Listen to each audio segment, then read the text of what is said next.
अस्सलाम वालेकुम। आज हम बात करेंगे रेडियोलॉजी मॉड्यूल पे। रेडियोलॉजी मॉड्यूल बेसिकली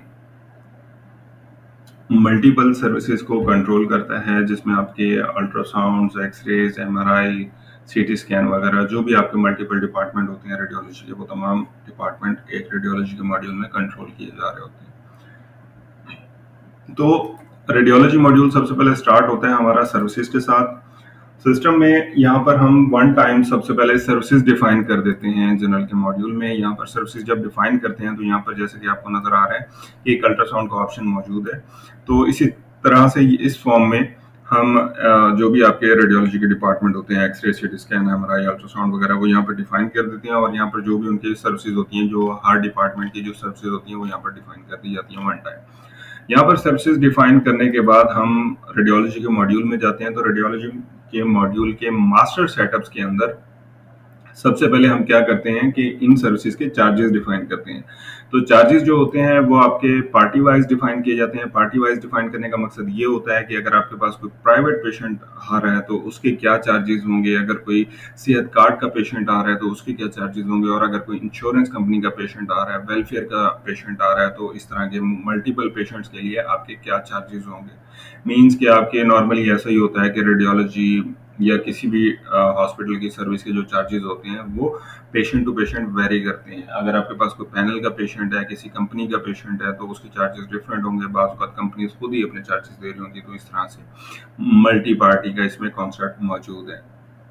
यहाँ पर आप क्या करते हैं, सबसे पहले अपनी पार्टी सिलेक्ट कर लेते हैं। पार्टी सिलेक्ट करने के बाद आप अपनी वो सर्विस सिलेक्ट कर लेते हैं। पेरेंट सर्विस जैसा कि अल्ट्रासाउंड है, तो आपने उसकी जो भी चार्जेस डिफाइन करने हैं वो सर्विस सिलेक्ट करने के बाद यहाँ पर आपकी तमाम चाइल्ड सर्विसेज आपको शो होती हैं और सामने आप इसके तमाम आपके जो सर्विस के चार्जेस होते हैं वन टाइम डिफाइन कर देते हैं। साथ ही आपके पास एक सिलेक्ट अनसेलेक्ट का ऑप्शन नजर आता है। ये ऑप्शन क्या करता है कि जो भी आपकी सर्विसेज अगर फ्यूचर में डिसकंटिन्यू आप कर रहे हैं तो आप उनको एक्टिव और इनएक्टिव यहाँ से कर सकते हैं। ठीक है जी।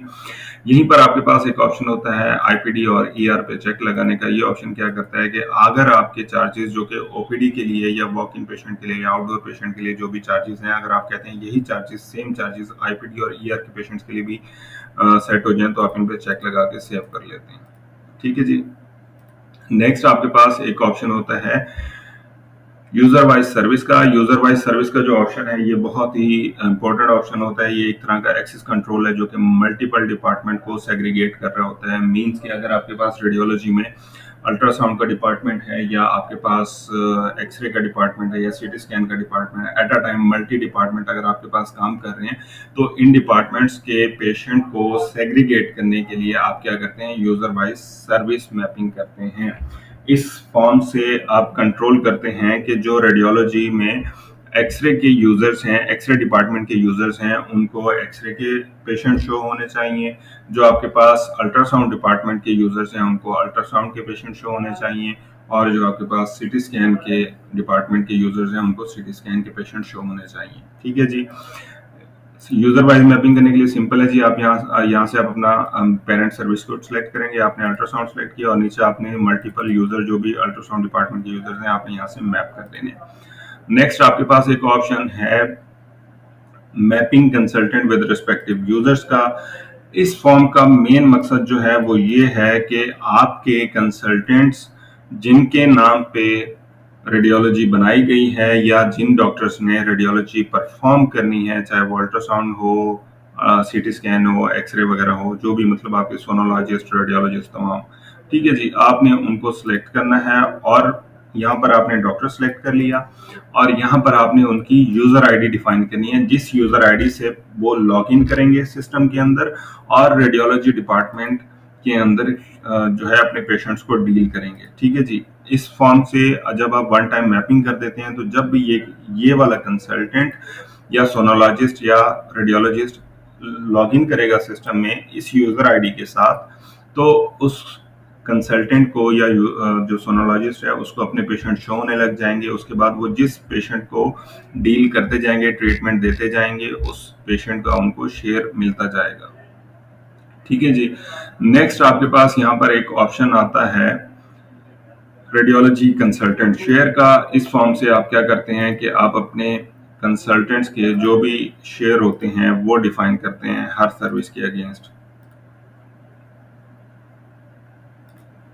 यहाँ से मैंने पार्टी सेलेक्ट की, उसके बाद कंसल्टेंट सेलेक्ट किया और पेरेंट सर्विस सेलेक्ट की। अब पेरेंट सर्विस के अंदर जैसे यहाँ पर ये केयूबी है, केयूबी का अगर ये कंसल्टेंट रेफर कर रहे हैं तो क्या शेयर होगा, अगर यही कंसल्टेंट परफॉर्म कर रहे हैं या ये सोनोलॉजिस्ट हैं तो फिर इनका क्या शेयर होगा। मीन्स दोनों में से कोई एक ही होता है या दोनों भी हो सकते हैं, ठीक है जी। तो आप यहाँ पर उनकी शेयर परसेंटेज सेट कर देते हैं। फॉर एग्जाम्पल मैंने यहाँ पर सेट कर दीजिए 70%, ठीक है जी। तो 900 का 70% इनको शेयर मिल जाएगा जब ये अपनी यूजर आईडी से लॉगिन करके टैगिंग करेंगे। लास्ट में आपके पास मास्टर सेटअप में एक ऑप्शन होता है टेम्पलेट्स का। तो ये जो टेम्पलेट्स का फॉर्म है ये बहुत इंपॉर्टेंट फॉर्म है।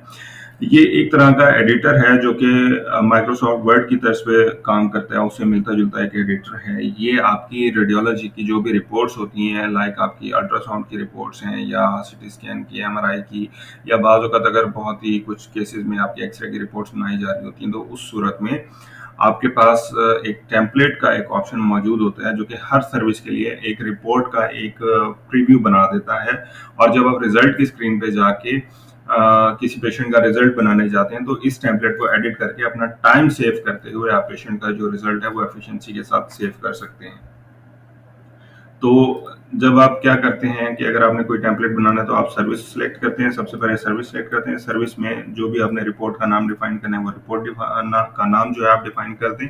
और इसके बाद इसमें जो भी आपने पैरामीटर्स देने हैं या जो भी आपने रिपोर्ट की शक्ल देनी है वो यहाँ पर आप सेव कर दें, बना दें, ठीक है जी। जिस तरह से यहाँ पर एक केयूबी का मैंने टेम्पलेट सेलेक्ट किया है, इसमें आपके पास राइट किडनी, लेफ्ट किडनी वगैरह के ये सारी चीज़ें मौजूद हैं। नॉर्मली जो एक जनरलाइज टेम्पलेट होता है या केयूबी के अंदर जो भी जनरल चीज़ें परफॉर्म की जा रही होती हैं, ये मैंने उसका टेम्पलेट बना दिया। अब पेशेंट वाइज ये टेम्पलेट जो है मैं एडिट करता रहूँगा। जब भी मैं रिजल्ट बनाऊंगा तो मेरे पास ये टेम्पलेट उठ के आएगा और मैं इस टेम्पलेट को एडिट कर लूँगा और इस टेम्पलेट के अंदर थोड़ी बहुत चेंजेस करके मैं पेशेंट का रिजल्ट सेव कर दूंगा। तो मेरा टाइम भी सेव हो जाएगा और मुझे ज़्यादा टाइपिंग भी नहीं करनी पड़ेगी, ठीक है जी। इस तरह से। और रिपोर्ट इसका खास मकसद ये भी होता है कि जब भी ये सर्विस बुक की जाएगी, ये जो सर्विस कोड है ये बुक किया जाएगा किसी पेशेंट के लिए, तो सिस्टम ऑटोमेटिकली ये वाला टेम्पलेट दे देगा कि पेशेंट क्या इसी सर्विस के ही रिजल्ट बनाने हैं, ठीक है जी। नेक्स्ट आपके पास बुकिंग का फॉर्म दिखाता हूँ। बुकिंग के फॉर्म में क्या होता है कि आपके पास टेस्ट बुकिंग की जा रही होती है पेशेंट की, जिसमें आपके पास मल्टीपल टाइप के पैरामीटर्स दिए गए हैं वॉक इन पेशेंट्स के लिए या ओपीडी के पेशेंट्स के लिए। फर्स्ट ऑफ ऑल तो वो चीज़ कि अगर आपके पास कोई पेशेंट आता है ओपीडी में, डॉक्टर उसे ओपीडी से कंसल्टेंट ऑफिस के फॉर्म से प्रेस्क्रिप्शन लिख के देते हैं जी आप जाके कोई यूबी करवा लें, तो उसकी जो भी रिक्वेस्ट होंगी वो इस फॉर्म पे शो हो रही होती हैं। तो पेशेंट आता है, पेशेंट आके अपनी प्रेस्क्रिप्शन दिखाते हुए जो आपके रिसेप्शन के यूज़र होते हैं उनसे कंफर्मेशन करवाते हैं। तो इससे ये होता है कि रिसेप्शन के यूज़र के गलती के चांसेस भी खत्म हो जाते हैं और जो उनकी टाइम होता है वो भी सेव हो जाता है। इसी तरह से आपके पास यहाँ पे कॉर्पोरेट का ऑप्शन दिया गया है कि कॉर्पोरेट के जो भी पेशेंट होते हैं आप यहाँ से सिलेक्ट कर सकते हैं। यहाँ पर क्यूआर कोड का ऑप्शन दिया गया है टाइम सेव करने के लिए रिसेप्शनिस्ट का, या फिर आपके पास जो भी एमआर नंबर होते हैं वो यहाँ पे आप सेलेक्ट कर सकते हैं। फर्दर आपके पास मल्टीपल यहाँ पर पैरामीटर्स हैं कि अगर कोई वॉक इन पेशेंट डायरेक्टली आ रहा है तो आप यहाँ पर उसकी डिटेल सेलेक्ट करते हैं। यहाँ पर आप कंसल्टेंट डिफाइन करते हैं, यहाँ पर पार्टी, और उसके ब्याह पर जो भी आपकी सर्विसेज होती हैं वो आप डिफाइन कर देते हैं। कुछ इस तरह से आपकी बुकिंग की जा रही होती है। ये मैंने जैसे एक बुकिंग बनाई थी उसमें आपके पास कंसल्टेंट डिफाइन कर दिया, पार्टी डिफाइन कर दी, पार्टी डिफाइन की, ताकि इस पार्टी के अगेंस्ट जो भी आपके चार्जेस सेट किए हुए हैं वो आपको यहाँ पे विजिबल हो जाते हैं। आपने केयू भी सिलेक्ट किया है, इसके चार्जेस आ गए और इससे पेमेंट लेके सेव करने पर आपके पास एक स्लिप प्रिंट हो जाती है रेडियोलॉजी की, ठीक है जी। मैं इसे प्रिंट करूंगा तो प्रिंट करने पर मेरे पास इस तरह से कोई रेडियोलॉजी का एक प्रीव्यू आता है। नेक्स्ट बुकिंग होने के बाद पेशेंट कहाँ जाता है, टैगिंग की स्क्रीन पे जाता है। तो टैगिंग की स्क्रीन पे जाके आपके पास पेशेंट तमाम शो हो रहे होते हैं यहाँ पर जिनकी अभी तक बुकिंग हो चुकी है लेकिन उनकी पेशेंट अभी वेटिंग में बैठा हुआ है, ठीक है। तो कुछ इस तरह से पेशेंट शो है। मैं एक पेशेंट दिखा देता हूँ। पेशेंट दो तरह के होते हैं, एक वो जिनका अल्ट्रासाउंड परफॉर्म हो चुका है या एक्सरे परफॉर्म हो चुका है, एक वो जिसका अभी नहीं हुआ। जिनका अभी नहीं हुआ वो टैगिंग कैश की स्क्रीन पे शो होते हैं, ठीक है जी। और जिनकी टैगिंग हो गई है, परफॉर्म हो गए हैं, वो आपको रिवर्सल की स्क्रीन पे शो होते हैं, ठीक है। रिवर्सल की स्क्रीन क्या करती है कि जब आपने किसी पेशेंट की टैगिंग बना ली यहाँ से टैगिंग कैश के फॉर्म पे, तो क्या हुआ कि इस किसी भी कंसल्टेंट के अगेंस्ट उसका जो भी शेयर होगा वो जनरेट हो जाएगा। मैं आपको शेयर की रिपोर्ट भी दिखा देता हूँ यहाँ से। ये देखें, जैसे आज के दिन में एक पेशेंट बुक हुआ, उसका रेडियोलॉजी नंबर ये है, पेशेंट डिटेल ये है, उसका इतना सा, तो उसका जो भी शेयर होगा वो यहाँ पे आपका जनरेट हो जाएगा इस रिपोर्ट से। और नेक्स्ट आपके पास इसी तरह से रेडियोलॉजी के अंदर मैं वापस जाता हूँ, रिवर्सल की स्क्रीन है। तो जब आपने टैग कर दिया तो इसका मतलब है कि पेशेंट को डॉक्टर ने चेक कर लिया, उसका अल्ट्रासाउंड परफॉर्म कर दिया, उसका शेयर भी बन गया सिस्टम से। लेकिन अगर किसी भी रीज़न की वजह से पेशेंट की जो स्लिप है वो कैंसिल करनी है, पेशेंट को पैसे रिफंड करने हैं, तो ये कंसल्टेंट के पास या सोनोलॉजिस्ट के पास ये राइट्स हैं कि वो इसको अनटैग करेगा, सेव करेगा, तो उसके बाद ही वो पेशेंट रिसेप्शन पे जाके अपनी रिफंड क्रिएट करवा सकेगा, वरना पेशेंट के पैसे वापस नहीं हो सकते। तो सिस्टम खुद ब खुद जो आपकी कैश कलेक्शन होती है उसको भी कंट्रोल कर रहा होता है, और साथ ही आपके जो कंसल्टेंट की परफॉर्मेंस होती है उसको भी कंट्रोल कर रहा होता है। सोनोलॉजिस्ट जो भी पेशेंट देख रहा होता है उसकी भी एक स्टैट क्रिएट हो रही होती है। ठीक है जी। नेक्स्ट इसी तरह से आपके पास टैगिंग ईआर का ऑप्शन है, टैगिंग रिवर्सल ईआर का ऑप्शन है, फिर टैगिंग आईपीडी और टैगिंग रिवर्सल आईपीडी का ऑप्शन है, जिसमें आपके पास ईआर से या आईपीडी से आने वाले रेडियोलॉजी की जो भी रिक्वेस्ट होती हैं वो शो होती हैं। ठीक है जी। नेक्स्ट आपके पास रेडियोलॉजी कंजम्पशन का ऑप्शन है। रेडियोलॉजी कंजम्पशन के फॉर्म से आप क्या कर रहे होते हैं कि किसी भी रेडियोलॉजी के अंदर जो भी आपकी पेशेंट के ऊपर स्टॉक कंज्यूम हुआ है, मींस कि अगर आपके एक्सरे के अंदर एक्सरे की फिल्म्स कंज्यूम हो रही हैं, स्टेशनरी होती है प्रिंटिंग के लिए, इसके अलावा आपके पास अल्ट्रासाउंड में टिश्यू रोल होते हैं, अल्ट्रासाउंड जेल होते हैं, मल्टीपल टाइप का आपका जो स्टॉक होता है वो रेडियोलॉजी में अल्ट्रासाउंड, एक्सरे, आई, सीटी स्कैन, एमआरआई वगैरह के डिपार्टमेंट्स में कंज्यूम हो रहा होता है। तो आप की इन्वेंट्री के साथ ये रेडियोलॉजी का मॉड्यूल कनेक्टेड होता है, जिसके बिहाफ पर आप उन तमाम रेडियोलॉजी के अंदर जो भी पेशेंट वाइज आपने कंजम्पशन की होती है वो आप यहाँ पर डिफाइन कर रहे होते हैं, किस पेशेंट पे कौन सा आइटम कितना कंज्यूम हुआ है। तो आप यहाँ से आप उनकी कंजम्पशन क्रिएट कर रहे होते हैं। ठीक है। तो आप आपकी क्या होता है कि इन्वेंट्री का जो स्टॉक होता है रेडियोलॉजी डिपार्टमेंट में, जो भी आपके आइटम्स कंज्यूम हो रहे होते हैं वो भी साथ साथ आपके इन्वेंट्री के लेजर में रिफ्लेक्ट हो रहे होते हैं। ठीक है जी। नेक्स्ट आपके पास एक ऑप्शन है कैंसिलेशन ऑफ रेडियोलॉजी रिक्विजिशंस का, जिसमें आप अपनी तमाम ईआर और आईपीडी की रिक्विजिशंस को कैंसिल कर सकते हैं। मींस कि अगर रेडियोलॉजी डिपार्टमेंट्स अगर आपके ईआर डिपार्टमेंट से आईपीडी डिपार्टमेंट से कोई गलत रिक्वेस्ट आई है तो रेडियोलॉजी डिपार्टमेंट वाले उसको खुद से कैंसिल कर सकते हैं। ठीक है। अच्छा, इस चीज़ को मैं क्लियर कर दूं कि ये तमाम फॉर्म्स जो हैं वो राइट वाइज कंट्रोल किए जाते हैं और ये सिक्योरिटी से कंट्रोल होते हैं कि जिस यूज़र के पास जिस फॉर्म के राइट्स होते हैं वो यूज़र वो काम कर पाएगा। नेक्स्ट आपके पास रेडियोलॉजी रिजल्ट रिवर्सल का ऑप्शन होता है, जिससे आप क्या करते हैं कि अपनी रेडियोलॉजी के अगर बहुत ही कभी रेयर केस के अंदर कभी कोई रिजल्ट बन गया गलती से और उस पेशेंट का वो जो रिजल्ट है वो कैंसिल करना है, उसके पैसे उसको रिफंड करने हैं, तो आप रिजल्ट को भी रिवर्स कर सकते हैं। जिस यूज़र के पास इस फॉर्म के राइट्स होंगे वो यहाँ से उस पेशेंट का जो रिजल्ट्स है उसको सेलेक्ट करके सेव करेगा, तो ये रिजल्ट रिवर्स होंगे। रिजल्ट रिवर्स करने के बाद फिर उसका वो कैश की रिवर्सल करेगा। कैश की रिवर्सल करने के बाद फिर उसकी पेमेंट रिसीट कैंसिलेशन होगी और क्रेडिट वाउचर बनेगा। तो मींस के मल्टी लेयर सिक्योरिटी है आपकी कैश की कलेक्शन के ऊपर। ठीक है। नेक्स्ट आपके पास एक रिजल्ट का ऑप्शन है। रिजल्ट्स में आपके पास मल्टीपल टाइप के जो है टेम्पलेट्स मौजूद हैं। रिजल्ट्स के अल्ट्रासाउंड के टेम्पलेट्स मौजूद हैं, एनोमली स्कैन वगैरह के, और इस तरह से मल्टीपल जो आपके पास फर्दर रेडियोलॉजी सर्विसेज होती हैं उनके टेम्पलेट्स वगैरह आप क्रिएट कर सकते हैं। फॉर एग्जांपल कि आपके पास इस फॉर्म के ऊपर जो है 3 लुकअप्स दिए हुए हैं। इन लुकअप्स में वो तमाम पेशेंट शो रहते हैं। जैसे एग्जांपल के तौर पे ये आपके पास रेडियोलॉजी नंबर का लुकअप है। इस लुकअप के अंदर वो पेशेंट शो होते हैं जिनके रिजल्ट्स अभी पेंडिंग हैं। ठीक है जी। फॉर एग्जांपल यहाँ से मैंने ये रेडियोलॉजी नंबर सेलेक्ट किया। इस रेडियोलॉजी नंबर के अंदर मुझे नहीं पता कि कौन सी बुकिंग हुई है, कौन सी सर्विस बुक की गई है।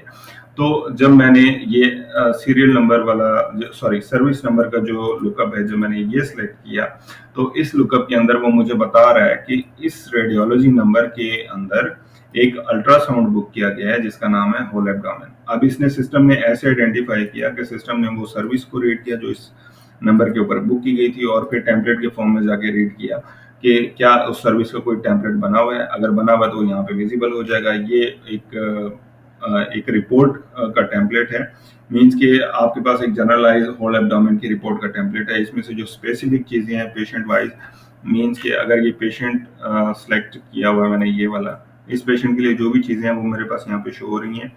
तो मैंने फॉर एग्जांपल इसमें ये रीडिंग दे दी। यहाँ पर कुछ हमारे पास फाइंडिंग्स होती हैं, जैसे मैंने यहाँ पर ये फाइंडिंग्स दे दी, ठीक है जी। और मैं कहता हूँ जी इसकी ज़रूरत नहीं है, इसको हटा देते हैं इस तरह से। तो इस तरह से मेरे टेम्पलेट पे कोई इम्पैक्ट नहीं आएगा, जो मैंने मास्टर सेटअप में अपना टेम्पलेट क्रिएट किया हुआ है वो एज इट इज़ रहेगा। लेकिन मैंने क्या किया कि इसमें रिजल्ट के लिए मैं हर बार मेरे पास ये जनरलाइज टेम्पलेट शो होगा, तो मैं अपना टाइम सेव करूंगा और रिजल्ट को सेव कर लूंगा। तो ये आपके सोनोलॉजिस्ट, रेडियोलॉजिस्ट या फिर आपके जो भी ट्रांसक्रिप्टर हैं जिन्होंने रिजल्ट सेव करने होते हैं, आप उनका टाइम सेव कर सकते हैं और गलती के चांसेस को रोकते हुए आपने जो वन टाइम टेम्पलेट्स बना दिए हैं उन टेम्पलेट्स में माइनर सी चेंजेस करके आप रेडियोलॉजी के रिजल्ट्स को सेव कर सकते हैं। यहाँ पर आपके पास एक रेफर बाय का ऑप्शन दिया गया कि अगर पेशेंट किसी बाहर से रेफर किया, किसी और हॉस्पिटल से या किसी और कंसल्टेंट से, तो यहाँ पर आप उसका नाम भी लिख सकते हैं, ठीक है जी। इसके बाद आप जब इसको सेव करते हैं रिजल्ट को, तो एक ट्रांजैक्शन नंबर जनरेट होता है और इस यहाँ पर प्रिंट का ऑप्शन आता है। जब मैं इसे प्रिंट करता हूँ तो मेरे पास क्या होता है कि अल्ट्रासाउंड की रिपोर्ट प्रिंट हो जाती है। इस अल्ट्रासाउंड की रिपोर्ट के अंदर वो तमाम डाटा शो हो रहा है जो कि पेशेंट से रिलेटेड। टॉप पे ये पेशेंट से रिलेटेड ऑटोमेटिकली सिस्टम में डाटा होता है जो कि प्रिंट होता है रिपोर्ट के ऊपर। यहाँ पे रेफर करने वाले कंसल्टेंट का नाम है और यहाँ पर परफॉर्म करने वाले कंसल्टेंट का नाम है, ठीक है जी। और इसके बाद अल्ट्रासाउंड की रिपोर्ट का नाम और जो भी टेम्पलेट्स मैंने सेव किया था उस टेम्पलेट के अंदर जो भी मैंने रिजल्ट बनाए हैं वो रिजल्ट मुझे यहाँ पे शो हो गए हैं। अच्छा, ये जो रिपोर्ट है ये आपके लेटर हेड के मुताबिक एडजस्ट करके दी जाती है। टॉप पर आपके पास देखें, इस एरिया से ऊपर वाला जो एरिया ब्लैंक आपको नजर आ रहा है, यहाँ पर आपके लेटर हेड वगैरह की जगह छूट जाती है और इसको ऊपर नीचे करके जितनी एडजस्टमेंट करने की नीड होती है हम इसको एडजस्ट कर देते हैं। फिर वापस आते हैं, इसमें रेडियोलॉजी के अंदर कुछ हमारे पास रिपोर्ट्स हैं जिसमें आपके पास डेली पेशेंट एग्जामिनेशन शीट है जो कि बहुत ही ज़्यादा डिटेल्ड रिपोर्ट है, मल्टी फिल्टर्स के साथ एक्सेल की शीट है जिसमें रेडियोलॉजी से रिलेटेड तमाम डिटेल मौजूद होती है। इसी तरह से हमारे पास रेडियोलॉजी सर्विस की एक रिपोर्ट मौजूद है। रेडियोलॉजी सर्विस में आपके पास क्या होता है कि किसी भी मंथ के अंदर आप किसी भी सर्विस की जो भी डिटेल्स होती हैं, कितनी बुकिंग्स हुई, उसमें कितने पैसे आए, कौन कौन से पेशेंट है, ये सारी डिटेल्स मौजूद हैं। ये पीडीएफ की रिपोर्ट है, आप इसे देख सकते हैं। नेक्स्ट आपके पास रेवेन्यू स्टेटमेंट की रिपोर्ट मौजूद होती है जिसमें आप क्या करते हैं कि किसी भी साल के अंदर जो भी आपका रेवेन्यू होता है वो तमाम रेवेन्यू आप यहाँ पे देख सकते हैं, ठीक है जी। Service wise, department wise. आगे आपके पास एक ऑप्शन है सर्विस वाइज रेवेन्यू का। सर्विस वाइज रेवेन्यू बेसिकली आपको सर्विस वाइज रेवेन्यू बताता है, स्पेसिफिक डिटेल में भी और समरी में भी। तो आप इसको इजीली किसी एक मखसूस सर्विस के अगेंस्ट तमाम रेवेन्यू देख सकते हैं, ठीक है। आगे बढ़ते हैं, यहाँ पर आपके पास रेडियोलॉजी कंजम्पशन की रिपोर्ट है। आपने रेडियोलॉजी के अंदर जो भी इन्वेंट्री की कंजम्पशन बनाई होती है, आप ये देखना चाहते हैं जी हमारे पास एक महीने के अंदर कितने टिश्यू रोल कंज्यूम हो गए, कितनी एक्सरे की फिल्म्स कंज्यूम हो गई, किस किस पेशेंट पे कंज्यूम हो गई, वो तमाम इस रिपोर्ट से देख सकते हैं। तो आगे बढ़ेंगे, हमारे पास एक आउटस्टैंडिंग की रिपोर्ट है। आउटस्टैंडिंग की रिपोर्ट बेसिकली आपको ये बताती है कि किसी पेशेंट के अगर रेडियोलॉजी में कोई पैसे पेंडिंग हैं, किसी ने अभी पूरे पैसे नहीं दिए, या कॉर्पोरेट के पेशेंट हैं या सेहत कार्ड के पेशेंट हैं, तो जो भी आउटस्टैंडिंग्स होती हैं वो तमाम आप यहाँ से देख सकते हैं। या आप इसके बाद हम नेक्स्ट जाते हैं रेडियोलॉजी कंसल्टेंट शेयर की रिपोर्ट पर। रेडियोलॉजी कंसल्टेंट शेयर की रिपोर्ट में हम आइडेंटिफाई कर सकते हैं कि किस रेडियोलॉजी के कंसल्टेंट का या किसी सोनोलॉजिस्ट का या रेडियोलॉजिस्ट का कितना शेयर बना है, तो आप इस रिपोर्ट से उनका शेयर निकाल के उनको दे सकते हैं। इसके बाद लास्ट में मैं आपको एक रिपोर्ट दिखा देता हूँ पेशेंट हिस्ट्री में। पेशेंट हिस्ट्री में आपके पास एक ऑप्शन है कि पेशेंट का आप एमआर नंबर सेलेक्ट करते हैं। पेशेंट का एमआर नंबर सेलेक्ट करने पर उसकी तमाम क्योंकि हिस्ट्री आ रही, मेडिकल हिस्ट्री यहाँ पे प्रिंट हो रही होती है, उसके ओपीडी विजिट, उसके आईपीडी के एडमिशंस और ईआर के विजिट्स, इसके अलावा उसकी जो भी सर्विसेज होती हैं या फिर उसके लेबॉर्ट्री सर्विसेज होती हैं या रेडियोलॉजी की सर्विस होती हैं। मीन्स के रेडियोलॉजी में जो भी उसके रिजल्ट्स बने होते हैं वो यहाँ पे आपको शो हो रहे होते हैं। अगर आप किसी रिजल्ट को प्रिंट करके देखना चाहें तो आप यहाँ से ऐसे कर इस पे व्यू का बटन दबाते हुए उस रिपोर्ट को व्यू कर लेते हैं, ठीक है जी। ये हमारा रेडियोलॉजी मॉड्यूल था। तो इसके बाद इंशाल्लाह हम मिलेंगे नेक्स्ट डेमो में।